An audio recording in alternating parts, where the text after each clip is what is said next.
Hello and welcome to this video on what it takes for the grunts from Halo to exist and function. Now before we get into the details, it should be said that at some points, speculation is going to be needed as not every element of the grunt's biology is given in the canon or lore.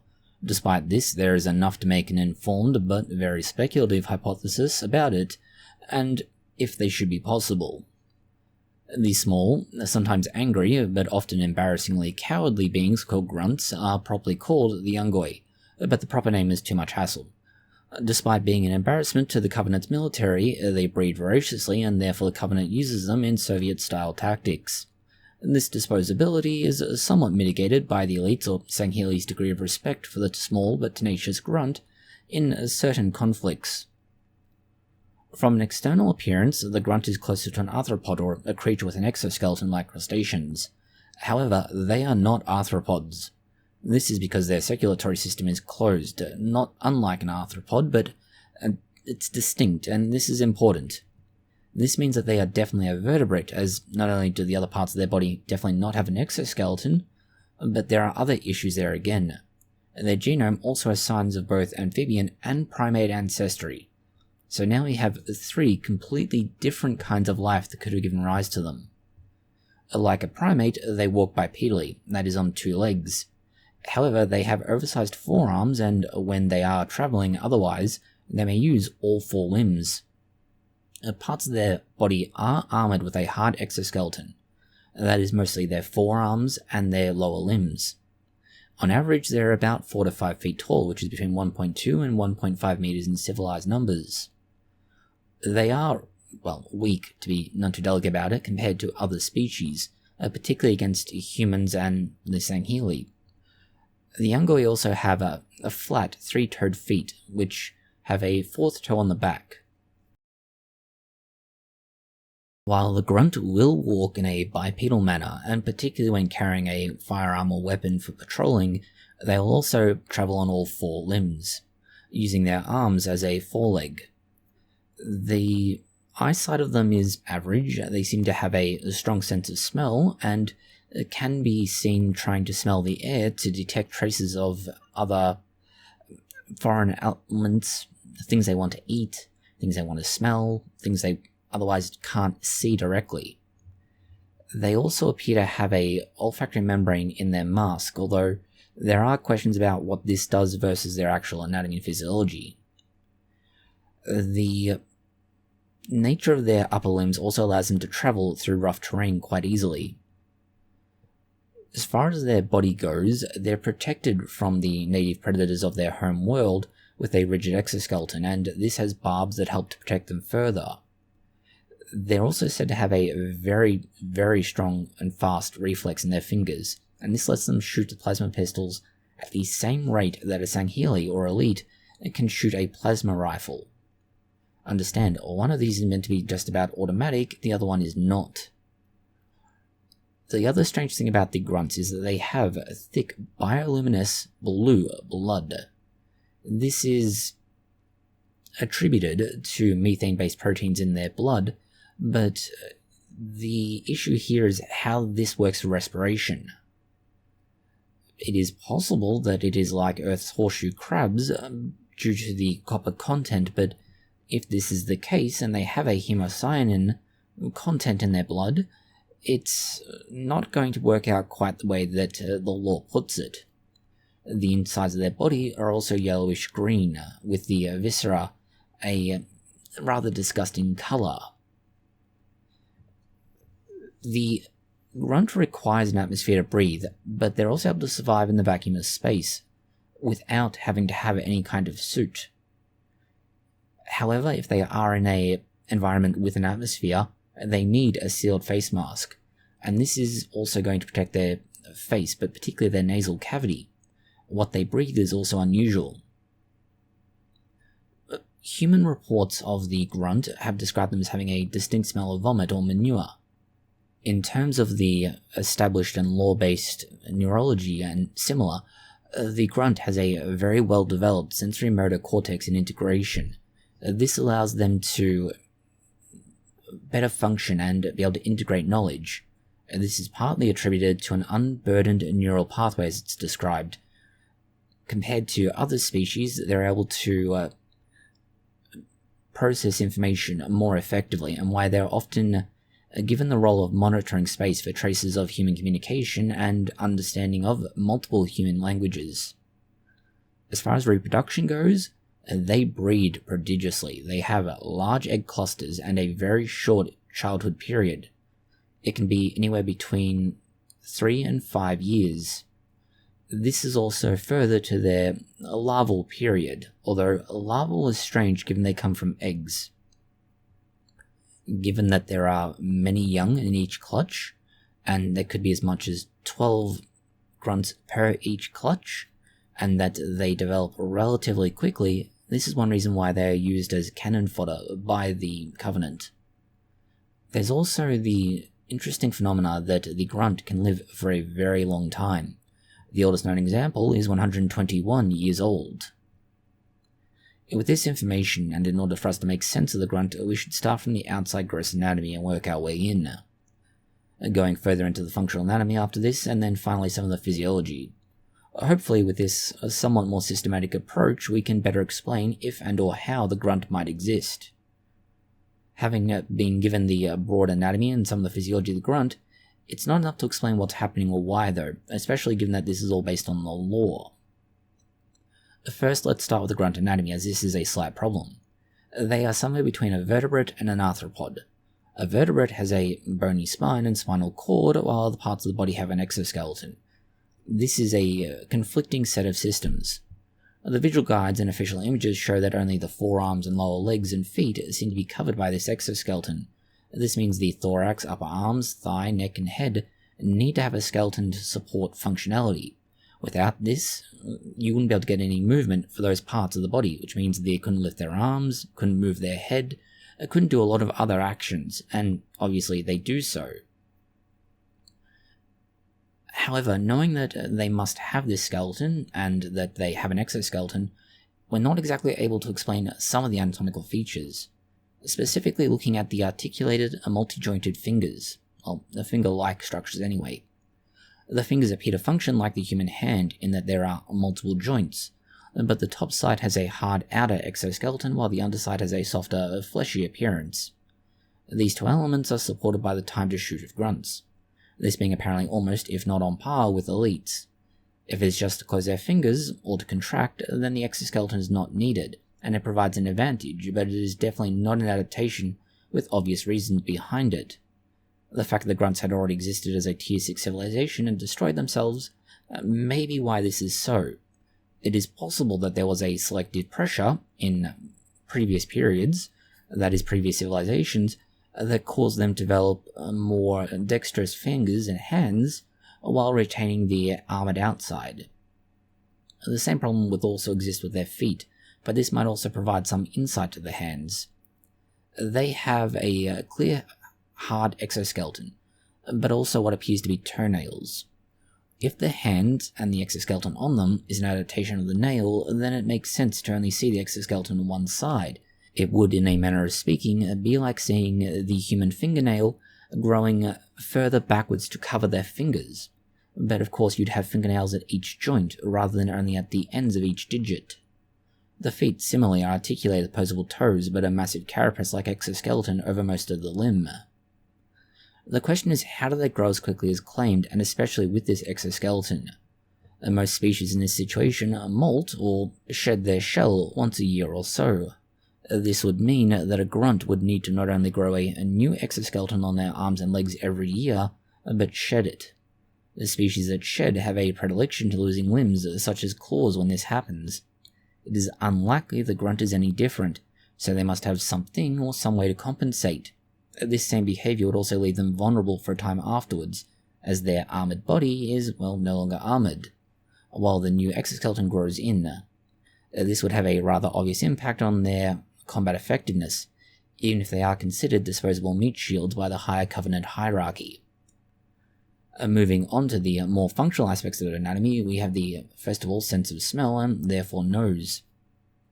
Then the respiration, blood, cognitive function, neural system, reproduction, and lifespan. Possibly, thankfully, or to your annoyance, some of these seem to be interrelated. First we have the sense of smell. The grunt would appear to have a well-developed sense of smell, or at least somewhat, given that their mask must somehow interact with everything else. This is slightly problematic for several reasons. To start, there is practically no existent nasal passage. The human face, and for that matter most species, have a modest sense of smell, rely on nasal passages such as nostrils to filter out dust, debris, and contaminants. This lets you smell things clearly, even if you can't smell it as good as other species can. The grunt has no such option. Its face is practically open to the world. Imagine a constant case of extreme hay fever, and this is what their life must be like if they don't wear a mask. No doubt this is part of the reason for their mask, but it also plays a role in respiration, and we'll touch on that shortly. Before that, we should finalize the sense of smell issue. This is because some grunts do not wear a full face mask or similar. Instead, it is just a mask that covers their nasal cavity or no mask at all. In this case, it would mean that grunts cannot rely on a sense of smell for taste or vice versa. They can't have any connection between their oral cavity and nasal cavity, otherwise the gases they breathe in would just enter the oral cavity and they would get, at best, half of it.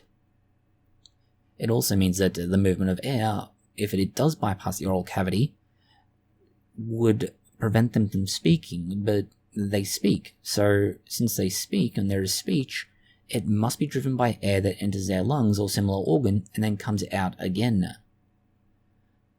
This means that the nature of the masks they're wearing doesn't really fit with the functionality that it's supposed to have. Further to this, it means that grunts can, or at least should not be able to operate in varied environments, such as that found on the halo rings. Your nostrils play a big role in moderating air temperature that enters your lungs. Too cold or too hot and your body starts to resist the changes in very hard ways.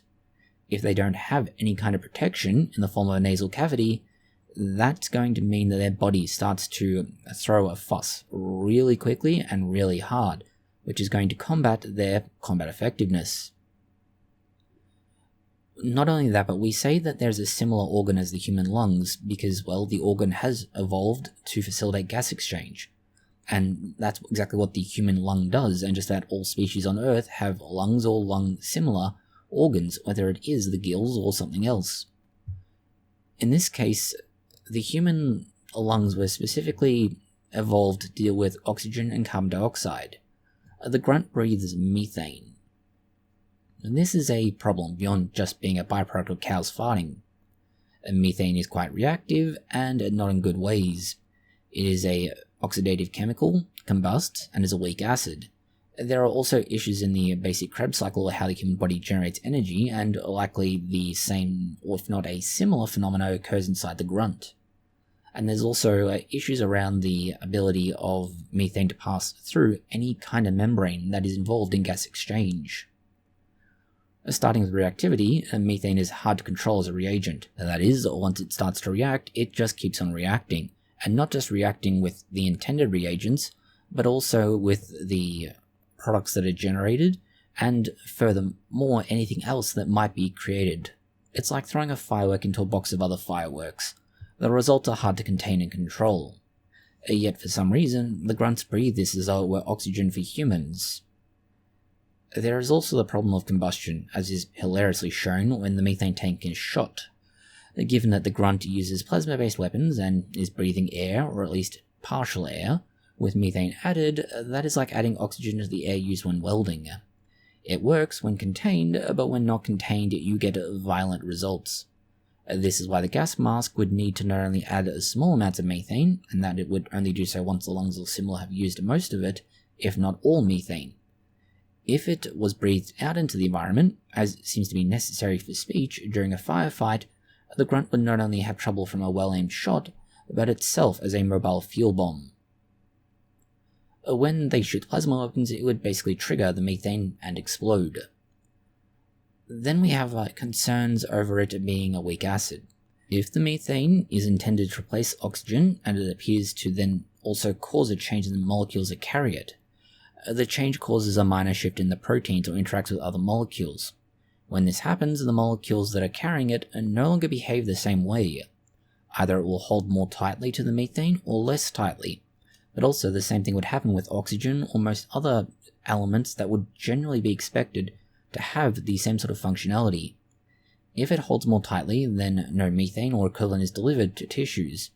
If less tightly, it would breathe it out as it diffuses back into the respiratory organs of the grunt, and therefore be breathed back out into the environment with minimal if no gas exchange.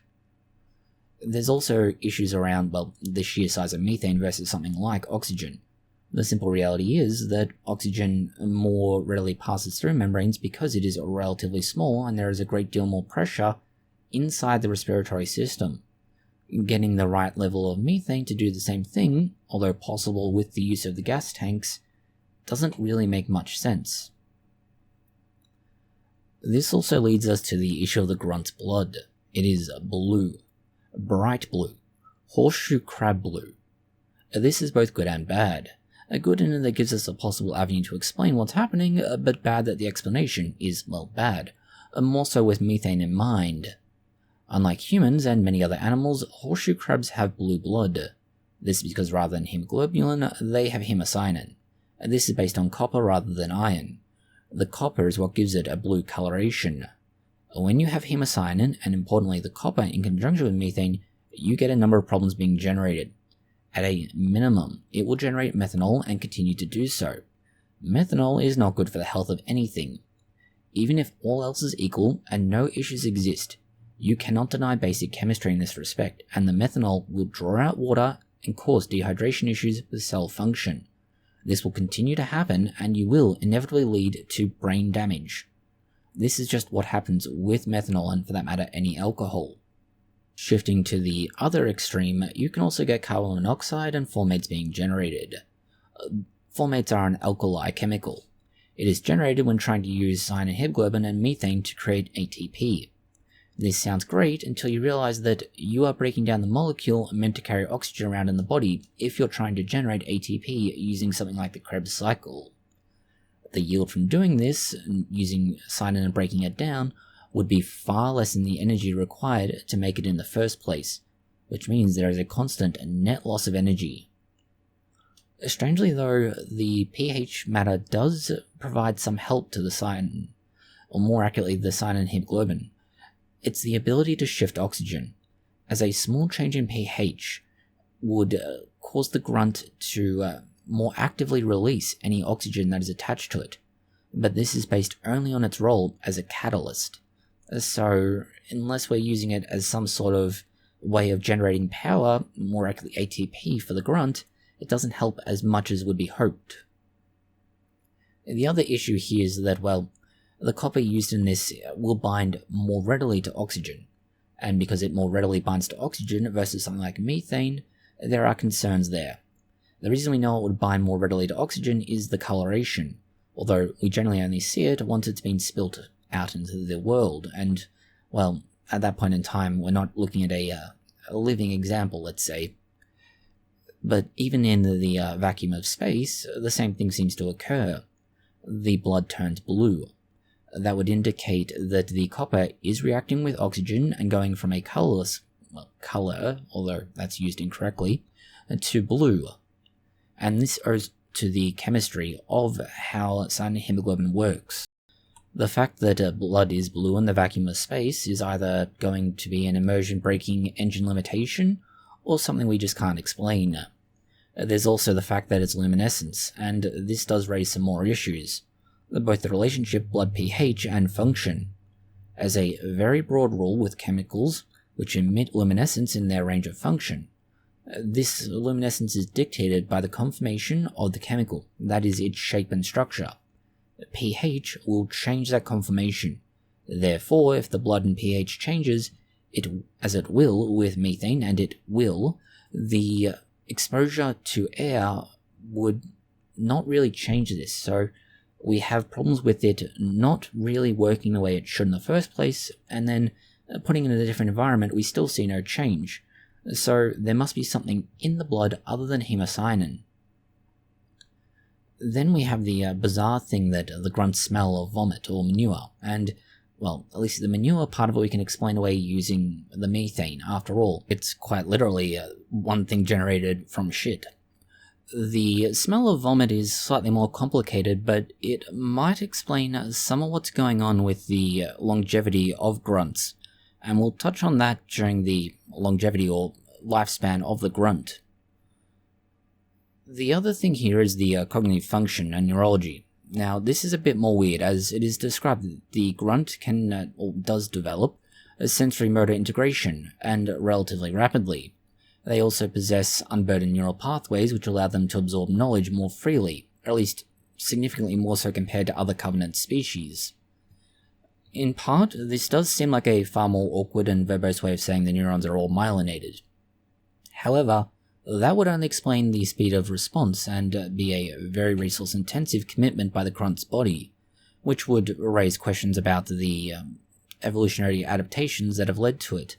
But given that there are certain predatory species on the home planet of the grunt, which are also part of why it has a harder exoskeleton, at least in theory, that might explain why they have a faster neural network. It is quite literally to mean that they can jump out of the way of danger.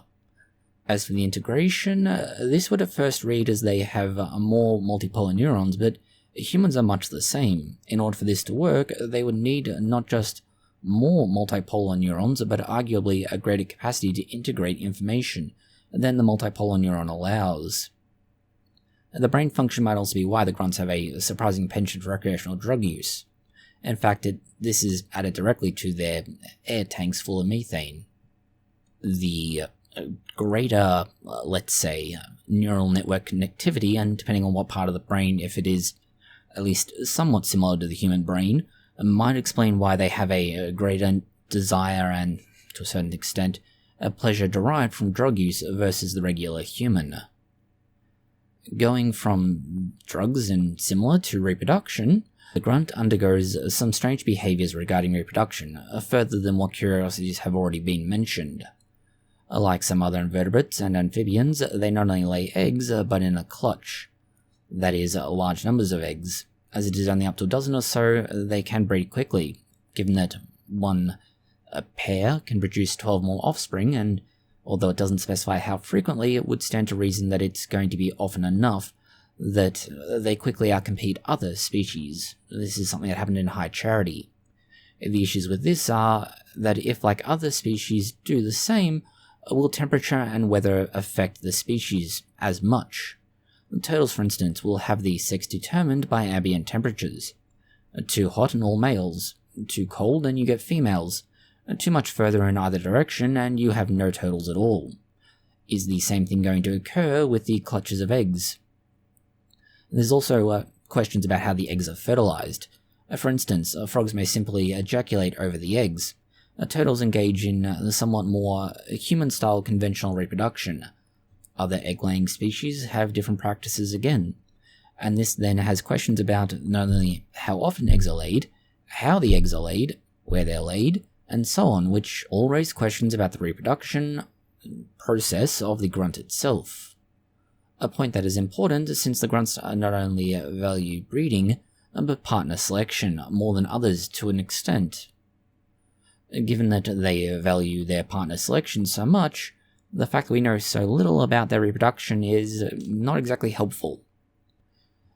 Then we have the fact that even not knowing what's going on with the grunt's reproduction itself, we do know that once they hatch, the grunt has some issues that have already been partly touched on, such as molting, but further to that, we must consider that over the 5 to 8 years that it takes them to mature, not only do they need to become accustomed to their body, but breathing in a non-native atmosphere, combat training, any primary education for the species, and survive the care and administration of the other covenant species that are less than tender, such as the Kigya.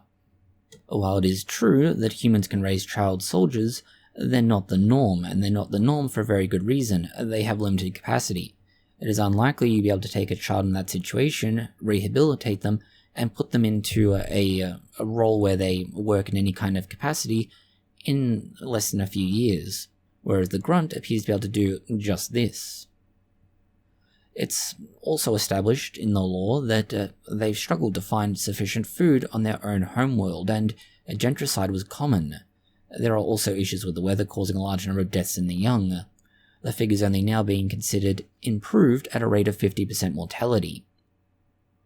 The fact that 50% mortality indicates that the reproductive cycle and processes, and especially with terms of the clutches of eggs, are partly driven by adaptation, much the same way other species have the approach of make as many offspring as possible and see what survives, but also to an extent, whether or not by producing many offspring, there is a, let's say, a supply of food, the forbidden other meat.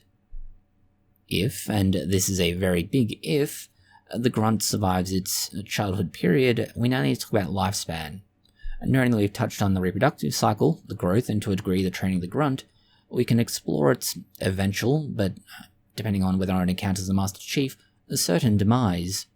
We say eventual, as despite their apparent weakness nature, they can live for up to 121 years, although this example is an extreme outlier and only a single individual. Their lifespan is theoretically more akin to that of a human.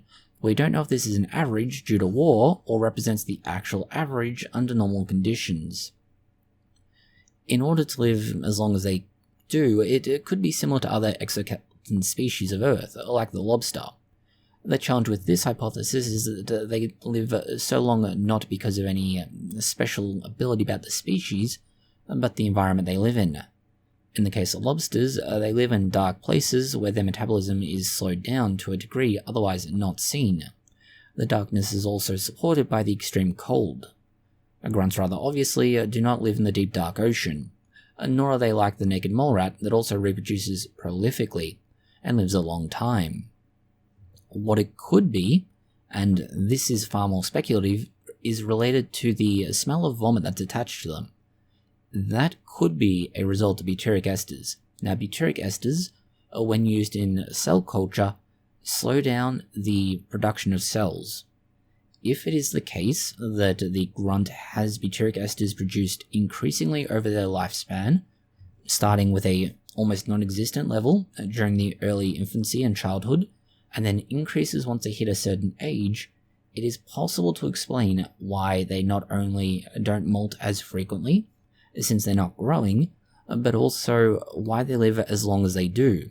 The cells simply don't proliferate, but we'll touch more on that shortly with regards to the physiology.